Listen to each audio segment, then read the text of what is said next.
Tras un largo periodo de turbulencias y desencuentros, Paraguay busca nuevos caminos para conseguir desarrollo y bienestar para su gente.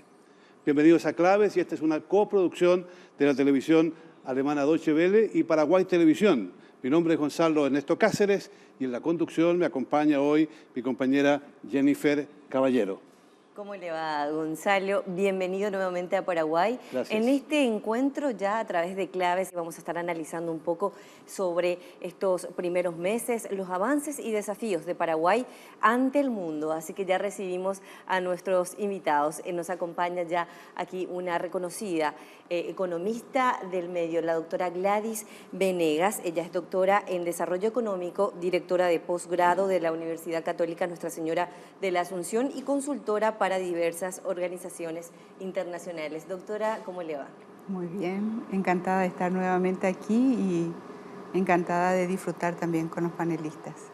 Muchas gracias, doctora. Y también ya nos acompaña aquí el canciller nacional, el doctor Eladio Loizaga.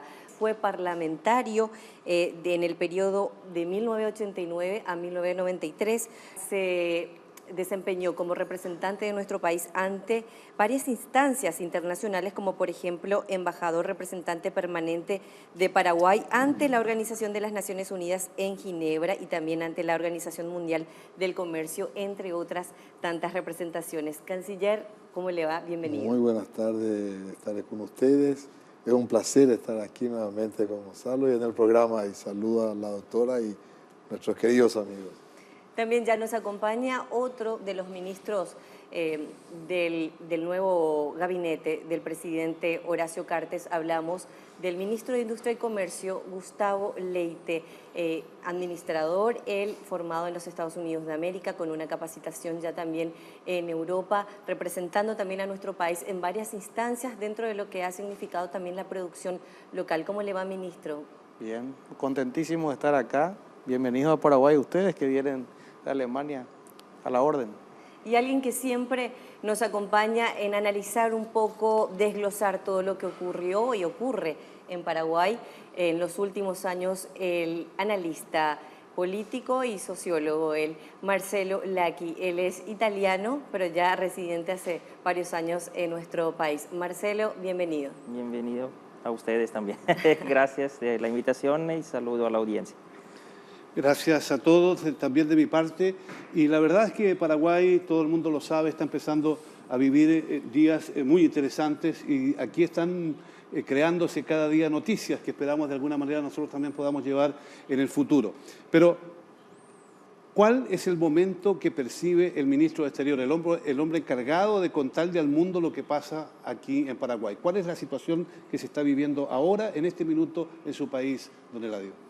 Muchas gracias, Gonzalo. Yo te puedo asegurar que la experiencia que estamos viviendo, la proyección paraguaya en el ámbito internacional ha ganado un espacio muy importante, teniendo presente que por una circunstancia especial que por todos bien conocida, hemos estado fuera del círculo internacional. Ahora hemos recuperado totalmente las relaciones internacionales en el ámbito regional, han sido totalmente normalizadas.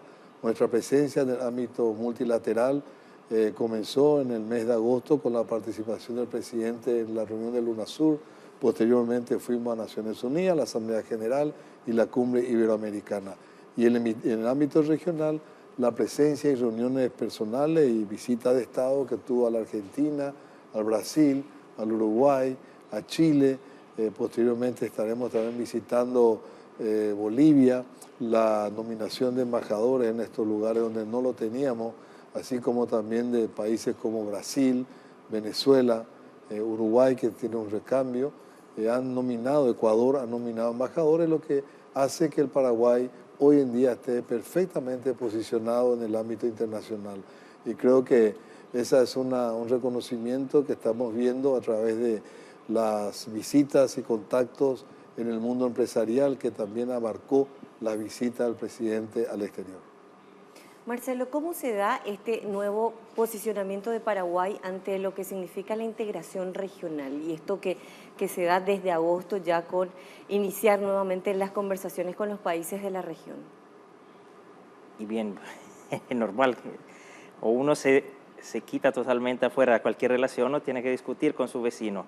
Y el problema anterior del anterior gobierno era que no era reconocido por la gran parte de los países de América Latina y otra parte de los países del resto del mundo, y por eso no podía tener relaciones. No te reconozco, no hablo contigo. Este gobierno ha sido electo legítimamente en unas elecciones suficientemente limpias y suficientemente democráticas, entonces me parece normal que reconstruya sus relaciones y que los vecinos lo reconozcan como tal. Nunca los vecinos, me parece, se han, ¿cómo se dice?, han querido tener un enfrentamiento con Paraguay, sino que no han reconocido un procedimiento de juicio político que se dio, con el cual asumió la presidencia Franco, y no quiso reconocerlo y ha continuado a reconocerlo hasta el 14 de agosto del 2013, pero asumiendo carta, asumiendo un gobierno legítimo, inmediatamente las relaciones se van reconstruyendo. Después no todas, porque con el Mercosur como concepto todavía esa reconstrucción no se ha dado por elección del gobierno paraguayo, que tiene sus motivaciones que yo puedo o no puedo compartir, pero el gobierno que tiene, desde mi punto de vista, la decisión en relación internacional, entonces será el gobierno que decidirá cómo y cuándo, el gobierno en el sentido del Poder Ejecutivo, decidirá cómo y cuándo fortalecer, reconstruir, reactivar completamente relaciones con el Mercosur. Todo no se puede hacer naturalmente en un par de semanas, ni tampoco en un par de meses.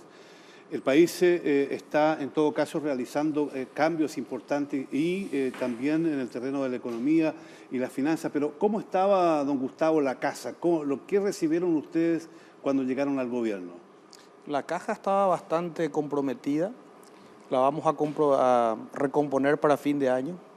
Las deudas del gobierno anterior van a ser honradas en la medida de la legitimidad para fin de año. Esa es una meta del ministro de Hacienda y del equipo económico. Yo quisiera concentrarme en lo positivo. Lo positivo es que en el mismo periodo de 15 de agosto de 2012 a 31 de octubre de 2012, en Paraguay se habían instalado vía el Ministerio de Industria y Comercio a partir de un procedimiento simplificado 53 empresas. En ese mismo periodo, en este año, se instalaron 173 empresas. ¿Y quién las atrae a esas empresas, ministro? En mi opinión, hay una percepción de un presidente que dice al mundo: queremos construir un país serio. Hay una excelente gestión del Ministerio de Relaciones Exteriores, porque cuando el presidente Cartes asume, dice: tenemos 3 objetivos fundamentales: erradicar la pobreza extrema, construir un vigoroso crecimiento económico sustentable y la reinserción plena del Paraguay en el mundo. Creo que ese conjunto, y además tenemos que ser sinceros, no lo decimos nosotros, lo dice la Fundación Getulio Vargas, uno de los think tanks más importantes de América Latina, el mejor ambiente de negocios en esta parte del continente está en Paraguay.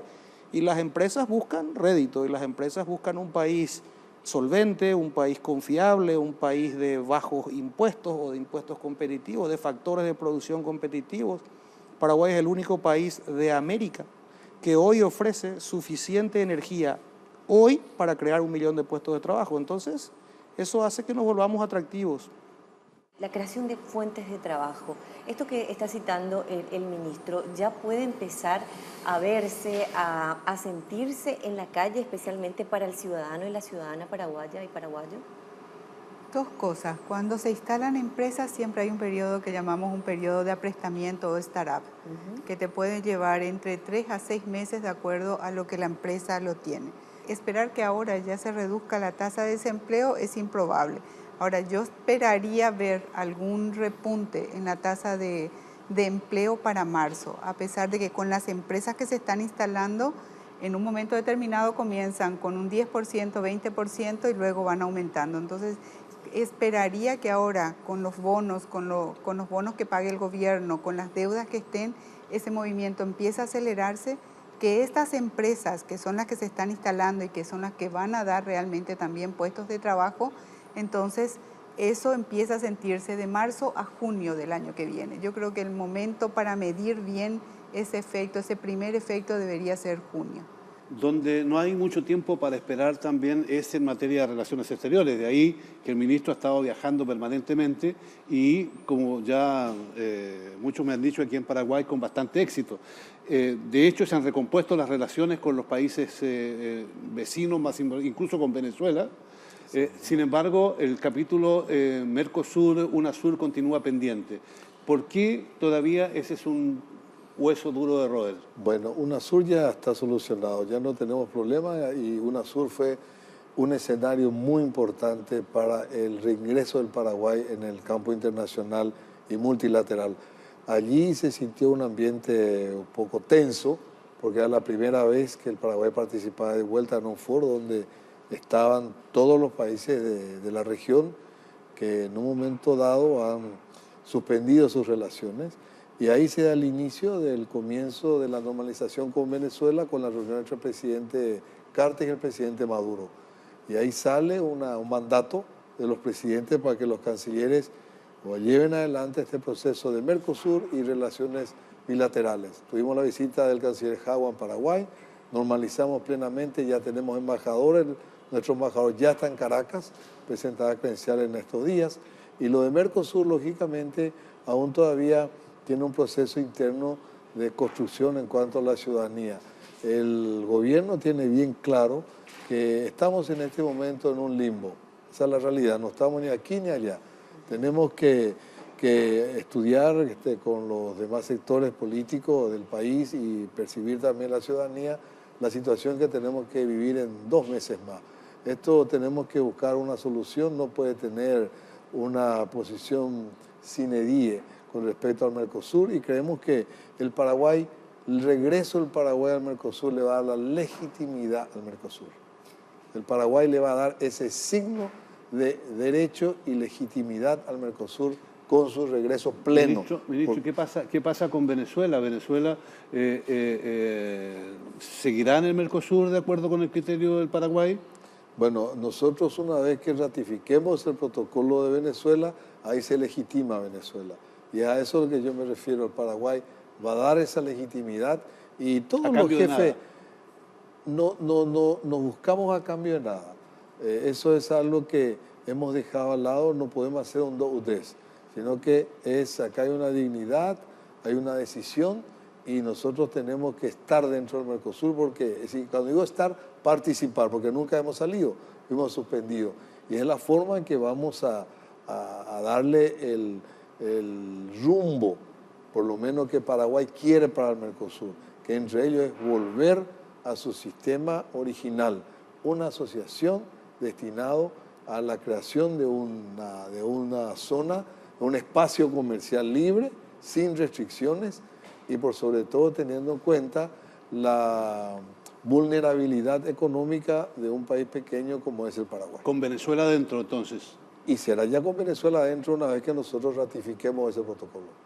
Ahora, en este tiempo también se ha hablado de la inclusión de Paraguay dentro de otros bloques regionales. Hablamos del bloque del Pacífico concretamente. ¿Cómo ha avanzado eso? ¿Existe posibilidad de que Paraguay pueda realmente encontrar una salida al Pacífico a través de este bloque? Aquí hay un punto que está siendo ya debatido y que el Paraguay en su momento presentó. ¿Cuál es la flexibilización de la resolución 32 del año 2000 del Mercosur, que obliga a negociar en bloque? Hoy Brasil está también ya acompañando, por lo menos el sector empresarial, esta posición. El presidente Mujica lo ha señalado en varias oportunidades. O sea que haya una coincidencia para que se nos permita ir negociando sin necesidad de hacerlo en bloque. Somos hoy parte, es decir, país observador en el marco de la Alianza del Pacífico. Hay procedimientos que tienen que cumplirse, como el de suscribir acuerdos de complementación económica en el marco de la ALADI. Todos los demás países del Mercosur lo han hecho con los 4 países miembros de la Alianza del Pacífico. A Paraguay le queda aún con México. Estamos en plena negociación. Tuvimos algunas diferencias, que esto se va a superar, merced a la voluntad política que tanto el presidente Peña Nieto como el presidente Cartes acordaron en la cumbre iberoamericana en Panamá. Pero más allá de los acuerdos, los países grandes siempre tratan de imponerse a los países pequeños. ¿Espera usted, don Gustavo, que realmente podamos tener un balance más uniforme en términos de que cada país valga por sí como unidad y no que la división se siga dando entre Brasil y Argentina por un lado y Uruguay y Paraguay por el otro? A mí me parece que cuando se habla de negocios se es más pragmático. Mire usted lo que ocurrió en Paraguay.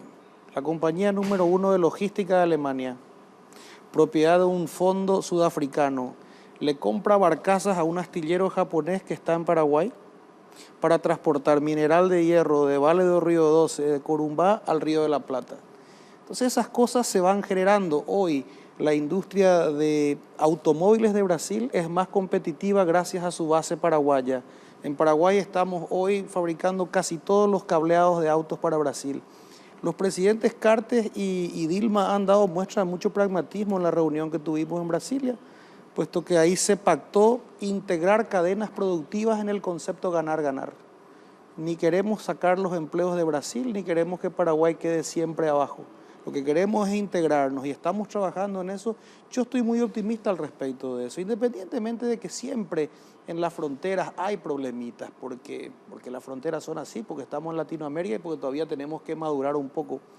Pero las perspectivas son fantásticas. Yo visualizo una nueva visión sobre Paraguay a partir de que nuestro programa de infraestructura tiene 5 o 6 veces los fondos necesarios, luego de las voluntades de aquellas compañías mundiales que dicen a mí me interesa invertir en Paraguay en estos sectores.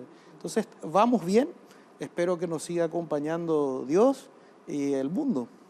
Marcelo, en este tiempo también se ha hablado bastante de Paraguay soberano, la soberanía de Paraguay en el sentido de autodeterminarse realmente como nación. ¿Esto cómo va dándose dentro de lo que significa la discusión ciudadana? Hoy el paraguayo, la paraguaya, ¿realmente se siente soberano, soberana? ¿Existe una población urbana, otra rural? Mira, el tema de soberanía es una reverenda estupidez por cómo se ha puesto. Se ha puesto como instrumento para justificar un golpe de Estado. Punto. Todo el resto es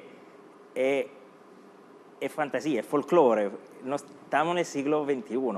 Estamos en un sistema económico que le ha explicado muy bien el ministro, que ya el sistema productivo se está integrando en forma total y el nacionalismo se queda como algo folclórico. Claro, hay la defensa de la cultura, eso sí, la verdadera soberanía es la defensa de la cultura, de la identidad como pueblo, como grupo, como sistema de valores. Pero más allá de eso, no. Todo el resto, como se utilizó el tema de soberanía, que supuestamente los vecinos querían hacer una nueva triple alianza para humillar a Paraguay, era solamente un instrumento, y hay que asumirlo, para defender una situación de hecho que no era apreciada y no era aceptada por los vecinos, y todos los vecinos, no solo vecinos con gobierno de izquierda, también los vecinos con gobierno de derecha, que no fue aceptada ni por Chile ni por Colombia, por ejemplo. Y allí se queda. Más concretamente, estamos hablando de que todos los países estamos insertos en un proceso de globalización cada vez más intenso. Este proceso de globalización, doctora, ¿cómo afecta o beneficia al Paraguay? Estratégicamente, Paraguay se dice que está situado en un lugar estratégico internacional. ¿Será que efectivamente que Paraguay se puede convertir en el dorado del futuro de América Latina? Siempre, de poder puede. O sea que esa es una realidad que la podemos trabajar y la podemos llegar para hacer el dorado. El hecho de que Paraguay esté globalizado por sus relaciones, por su comercio desde que el Paraguay es Paraguay, el Paraguay siempre comerció con el mundo. Y podemos pasar por los jesuitas, podemos pasar desde el tiempo el Paraguay se puede considerar un país comercial, siempre abierto al comercio, abierto al mundo, a intercambio de mercancías. Lo que nosotros vemos en este momento es que no hay una inserción en el mundo con productos que agreguen un mayor valor agregado. Es decir, seguimos produciendo bienes con bajo valor, seguimos y vamos a alimentar al mundo, pero también dentro de este proceso necesitamos generar un mayor valor agregado para efectivamente recibir una mayor porción de lo que llamamos la cadena de valor. Porque esa cadena de valor que va desde lo que diríamos desde la granja al plato en términos agrícolas, pero que también lo podemos ver en todos los productos manufacturados, significa de alguna manera ir distribuyendo esas ganancias a lo largo de la cadena comercial. Entonces, ahí creo que Paraguay sí puede ser ese eslabón dentro de la cadena. Y desde la academia, en términos bastante independientes y no parciales, ¿cómo se ve este nuevo gobierno? ¿Se ve distinto a los anteriores? ¿Se ve con interés? ¿Se cree que puede llevar adelante el plan que ha propuesto? ¿O espera usted que las cosas sean más lentas de lo que se desea? Creo que el programa es ambicioso y existen necesidades concretas hoy que satisfacer, que es la necesidad de comida o la necesidad de comer, esa dignidad básica de las personas que tienen que ver con la alimentación y que en determinadas zonas del país no existen. Entonces, esa necesidad hay que atenderla de ciertas maneras que muchas veces no pasa por solamente la ayuda condicionada, sino que pasa también por mucha educación y mucha transferencia de tecnología. Entonces, en ese tema veo que hay un tema concreto que es de presente que hay que atenderla. Veo muy bien y me parece oportuno contar con lo que llamamos la participación público-privada o asociaciones público-privadas que en este momento que van a traer capital. Pero como decía, este es un proceso de mediano a largo plazo, porque entre que salga la ley, se apruebe la ley y se aprueben los proyectos que tengan que traer, vamos a llegar a los 3 años, a mediano tiempo, y creo que ese periodo entre el corto, cómo unimos el corto con el mediano, es para mí la pregunta fundamental. Porque una vez que enganchemos con el mediano plazo, creo que podemos crear algo sostenido. Y por el otro lado es cómo con esta estructura que tenemos, una estructura burocrática, a pesar de que el ministro estaba diciendo el otro día que ellos estaban modernizando todos los procesos de tal forma a hacer cada vez más el ambiente de negocios, el hecho de que las empresas se registren mucho más, también implica mejorar y hacer que todas las demás instituciones trabajen con esa eficiencia, porque nos estamos globalizando y el globalizarse implica caminar a un ritmo que es mayor al que estamos acostumbrados. No resulta fácil este proceso, indudablemente, y los políticos debieran ser los artífices de cómo encaminar las cosas. Hasta ahora había bastante crítica a los gobiernos que hemos tenido en los últimos años, en el manejo económico y también en su gestión política. Las encuestas de estos primeros meses del presidente Carter indican que hay una mayoría casi que dice, mire, las cosas no se están haciendo tan bien como las esperábamos. ¿Cómo ve el gobierno, ministro, estas encuestas que han salido en las últimas semanas? ¿Le parece que son algo momentáneo, que esto va a cambiar, que la gente va a ver satisfechos sus anhelos de mayor bienestar y vivir una realidad mejor a corto plazo? Yo creo que sí, ¿verdad? Algunas de las encuestas trajeron alguna percepción muy localizada, ¿verdad? Otras, sin embargo, han demostrado un universo mayor de los encuestados, donde existe todavía una gran expectativa y una gran confianza en el gobierno del presidente Cartes, la forma de manejar el gobierno con un sentido empresarial. Pero hay que acordarse que todo lo que implica la parte burocrática para llevar adelante proyectos, ejecutar trabajos que redunden en esa expectativa, porque acá lo que la gente quiere es trabajo, oportunidad para trabajar. Otra cosa no piden, necesitan mejorar sus condiciones de vida. Y nos encontramos con todavía una estructura un poco pesada. Una de las cosas que se ha hecho es ir limpiando y transparentando todo lo que es la administración pública. Ha sido conocimiento quizás tuyo toda esta publicidad y transparencia que se ha dado en lo que implica la superpoblación de empleados en la administración pública, y eso es un paso importante que se está dando para que esos recursos que hasta el momento eran mal utilizados puedan derivarse hacia sectores más necesitados. Yo comparto con lo que dice la doctora de que esta ayuda que le llaman transferencia condicionada es solamente un paliativo temporal. Aquí, como lo señaló también el ministro, generar empleo, y hoy el país está teniendo una confianza externa.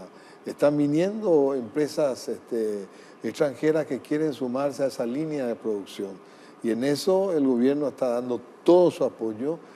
Tenemos 2 leyes que han pasado, por suerte, con una rapidez como ha sido la Ley de Responsabilidad Fiscal, que se necesita un control fiscal en cuanto al presupuesto, la otra la ley de asociación público-privada y una tercera ley que ya el Ejecutivo está con posibilidad de presentar lo antes posible, donde se enfoca en un aspecto global lo que implica la seguridad jurídica, tanto para los empresarios nacionales como para los extranjeros. Siempre acá pensamos en el exterior, pero el gobierno piensa también en lo nacional, porque un empresario nacional que invierte tiene que tener la misma garantía jurídica que cualquier otro que venga de afuera.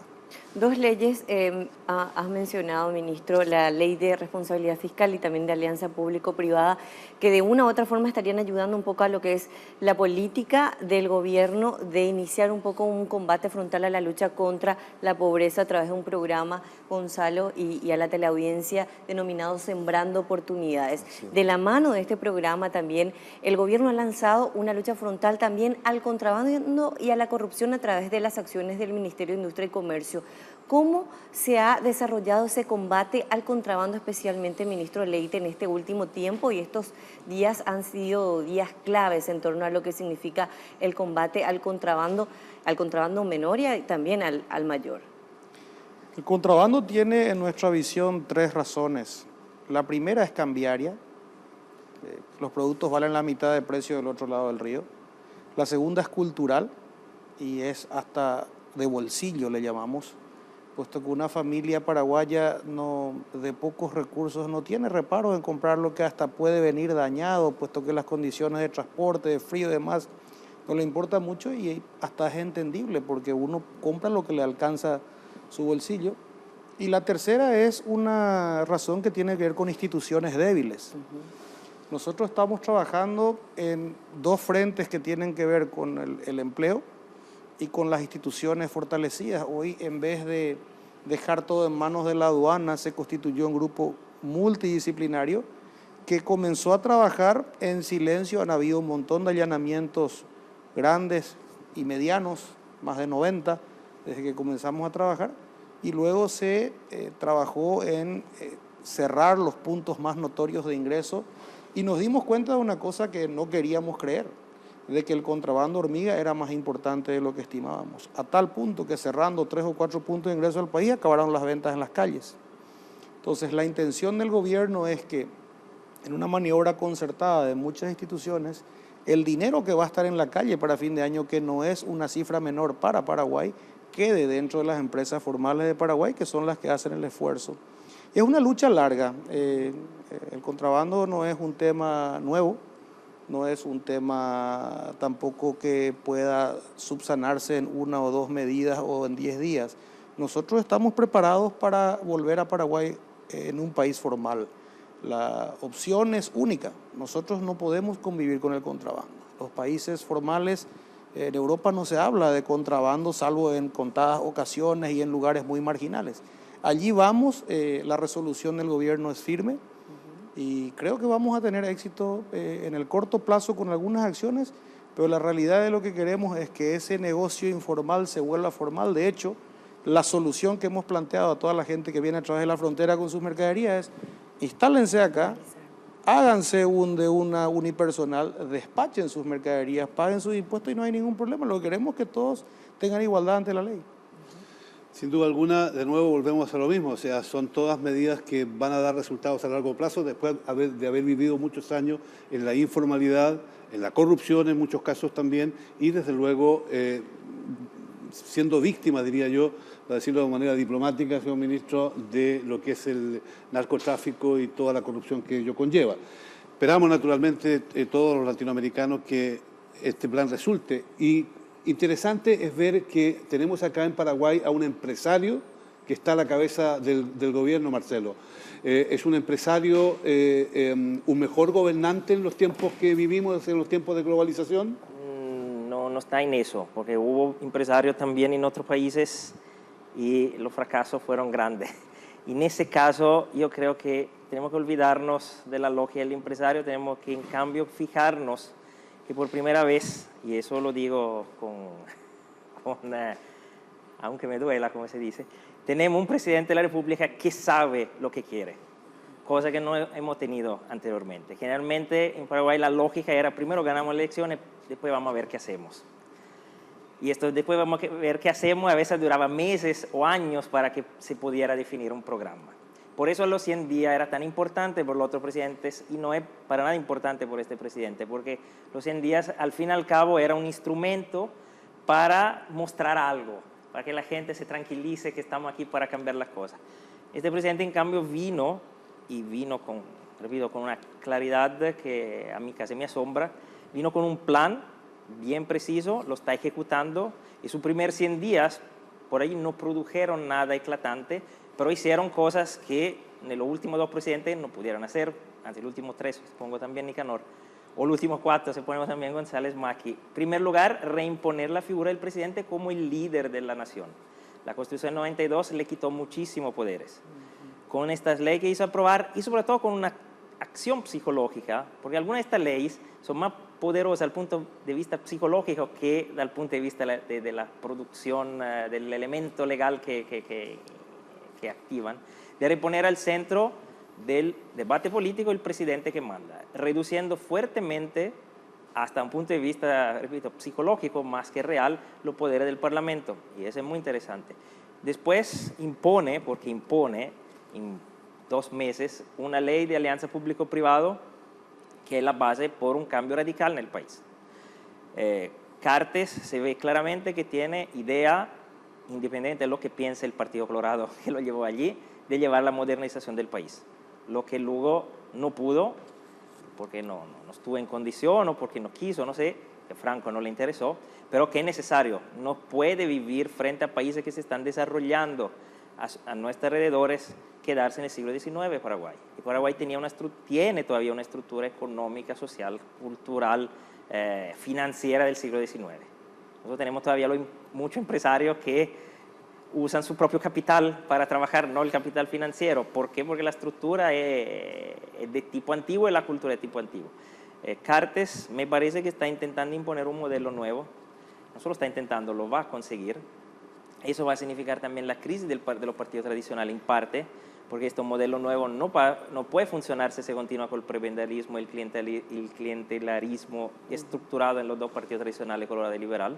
Eso va a cambiar. No creo que tenga tan oposición porque se le ve muy entregados a los Colorado y Liberales, sobre todo porque al fin y al cabo en el Parlamento la mayoría son empresarios, más allá de ser parlamentarios, y ven en este diseño que está haciendo Cartes algo ventajoso también por su bolsillo. Y creo hasta que Cartes, aunque está llevando adelante políticas neoliberales, aunque va a hacer esta privatización disfrazada, que es la alianza público-privado, va a reducir la pobreza, porque la idea creo sea entrar en la modernidad, eliminar estos datos absurdos de pobreza extrema que tenemos, que ya son ridículos respecto a nuestro vecino, y abrir el mercado, porque reducir la pobreza significa producir consumidores, y producir consumidores significa construir un sistema capitalista moderno. Entonces, más allá que a mí me guste o no me guste lo que quiere hacer, y que para mí se podría hacer también de otra forma, se hubiera podido hacer de otra forma modernización, pero se tiene que asumir que este presidente sabe lo que quiere, lo está haciendo bien desde su punto de vista y creo que va a tener muchos resultados. Y creo también que el próximo año vamos a tener nuestra enmienda para la reelección. Y no le vamos a preguntar a Marcelo qué es lo que le gusta y lo que no le gusta, porque eso seguramente nos llevaría a una larga discusión. Sí. En todo caso, sería interesante preguntarle a la doctora si este proyecto económico-político se puede transformar realmente en un proyecto, en una diga maestra para un desarrollo del Paraguay. ¿Qué habla a favor y qué habla en contra de ese proyecto? Sí, puede constituirse en una viga importante y en un proceso, como decía Marcelo, si esto se consolida en términos de una estructura que acompañe, porque en este caso el presidente está claro, los ministros están claros, las instituciones tienen que estar claros. Y cuando me llamo institución es el ministerio para abajo de la línea de ministros y que todos vayan caminando y que no empiecen a ponerse la piedra en la rueda para que esto no avance. Entonces, en la medida en que también el proceso político involucre el cambio institucional adentro, que viene con también la corrupción interna, también el nepotismo interno dentro de esas mismas instituciones y que personas y que la meritocracia ingrese dentro de las instituciones públicas, creo que es un paso. La única manera es una ley de funcionario público en la cual se establezcan los cargos, se establezcan las habilidades para las personas y se vaya trabajando y que esas personas sientan pertenencia con los logros. Porque si va a estar 5 años no ve el logro, entonces no se siente responsable. Aseverando lo que está diciendo la doctora Gladys, la Cancillería por 6º año consecutivo ha llamado a concurso público para el ingreso de funcionarios al servicio diplomático y consular. Y de este año se han presentado 234 jóvenes un poco mayores de toda la República y han ingresado los 15 mejores por concurso, un concurso transparente, limpio, con la supervisión de la Universidad Nacional, sin nombre y apellido, con números. Y eso es un progreso que estamos haciendo, efectivamente, que la gente que quiere ingresar en este oficio que es importante para el país pequeño, con una diplomacia efectiva y dinámica, necesita de gente bien profesional. Yo creo que en 10 años la Cancillería, el Ministerio de Relaciones Exteriores, la diplomacia paraguaya tendrá un plantel de primer nivel. La diplomacia también hoy habla de exigencias y concesiones. ¿A qué está dispuesto Paraguay a conceder y a qué está dispuesto también a exigir? ¿Qué es lo que exige y qué es lo que puede conceder a modo de integración regional? A nivel regional lo que nosotros exigimos, primero que todo, es nuestro libre tránsito. Somos un país mediterráneo, estamos reconocidos a ese libre tránsito en la Convención sobre Derecho del Mar, en las declaraciones de Naciones Unidas, en el Tratado de Navegación con la República Argentina, en el Mercosur tenemos una resolución especial para paliar la dificultad de país sin litoral. Entonces, eso es para nosotros la prioridad. Y dentro de esa prioridad o desventaja que tiene el Paraguay como país mediterráneo, estamos construyendo una gran ventaja, cuál es de ser el pasaje obligado de la ruta bioceánica entre el Atlántico y el Pacífico, pasando por Puerto Murtinho, Brasil, territorio paraguayo, y yendo por Salta hasta Antofagasta. Esa es la exigencia que nosotros estamos haciendo. En cuanto a concesión, somos un país abierto a la economía, abierto en el campo político, aceptamos la pluralidad política en la región, pero respetando el principio de la identidad propia de cada Estado. Hay numerosos países que han puesto en marcha algún tipo de privatizaciones, unos más que otros y unos mucho más que otros, y el resultado ha sido en algunos que ha producido bastante desequilibrio social. En el caso de la educación, en el caso de la salud, en general en el caso de todo lo que antes era derecho y que hoy día es mercancía y que se comercia. ¿No cree usted, ministro, que ahí hay un peligro, que habría que actuar recogiendo toda esa experiencia positiva, pero también la negativa que se ha dado en los procesos que tienen lugar en la economía latinoamericana? El presidente Cartes ha sido muy claro, él ofreció su cabeza en plaza pública si se privatizaba o si se vendía un solo gramo de la soberanía o de las empresas públicas. Nosotros vamos al pragmatismo, nosotros queremos socios para desarrollar empresas públicas, algunas con problemas, otras con tremendo potencial. Yo rescato aquí que Paraguay hoy, así como uno cuando va al médico le hacen un análisis de sangre y se pueden tener los ratios de la salud de la persona, Paraguay usted puede entrar a los mercados mundiales, ver a cuánto emitió su bono soberano, cómo le va, puede mirar su solvencia, puede ver su rating, como dice el presidente. Nosotros lo que queremos es que el mundo nos monitoree. El presidente Cartes siempre repite que los países no se venden, los países se imponen por el peso de sus políticas en el tiempo. Nosotros estamos comenzando, como decía el señor Liqui, un proceso transparente, abierto al mundo, que puede ser monitoreado, y dentro de ese proceso la alianza pública-privada, por ejemplo, y tiene razón en mi visión el presidente Cartes, ¿de qué sentido tiene hoy que el Estado ponga a la venta la industria nacional del cemento que no vale nada en un mercado donde tiene el 70% del mercado? Entonces hay ciertas cosas donde el pragmatismo se une con el patriotismo y nosotros en alianzas podemos dar vuelta a la situación de esas empresas públicas. De hecho, este gobierno en menos de 100 días ha dado vuelta a la situación de 2 empresas públicas emblemáticas. Entonces, creo que se impone mejor gestión. El mundo quiere modernidad en la gestión, quiere modernidad en la visión de la innovación, y eso es lo que Paraguay le aporta hoy a la región. Le aporta a la región, pero también Paraguay, como otros países de América Latina, tiene muchos pobres. Y el Papa, que estuvo hace poco con el presidente Cartes, le comentó seguramente que la Iglesia Católica, que también tiene en Paraguay una importancia bastante grande, lo que quiere es mejorar la situación de la gente pobre, lo que quiere es mejorar la situación de la gente humilde, que vive privaciones y dolores enormes. El propio presidente, yo me acuerdo que para la campaña electoral decía que iba a ser una preocupación de la situación de los pobres. ¿En qué medida estos grandes negocios pueden al mismo tiempo servir realmente para que este drama de la gente pobre pueda cambiar, señor ministro? Bueno, en la medida que lleguemos a una administración óptima, con buenos resultados, lógicamente va a haber fondos necesarios para destinar a los proyectos sociales. Para el presidente Cartes sigue siendo la pobreza su primera obsesión. Y eso lo ha dicho al Santo Padre y han compartido, como bien lo señalás, el mismo sentimiento. Y esta actitud que se tiene con respecto a tener una disciplina fiscal nos va a dar la oportunidad de destinar esos fondos que hasta hoy estaban totalmente dilapidados desde hace años atrás, buscar la redirección hacia los principales factores sociales: educación, salud y generación de trabajo, porque con generación de trabajo es la única forma que se puede combatir la pobreza. Con asistencialismo eso termina algún día y también la personalidad humana no se siente realizada. Sin duda el mundo mira con esperanza lo que pueda suceder aquí en Paraguay, un país pobre, pero muy digno, un país que quiere un futuro mejor para todos. Gracias por acompañarnos, gracias por estar con nosotros.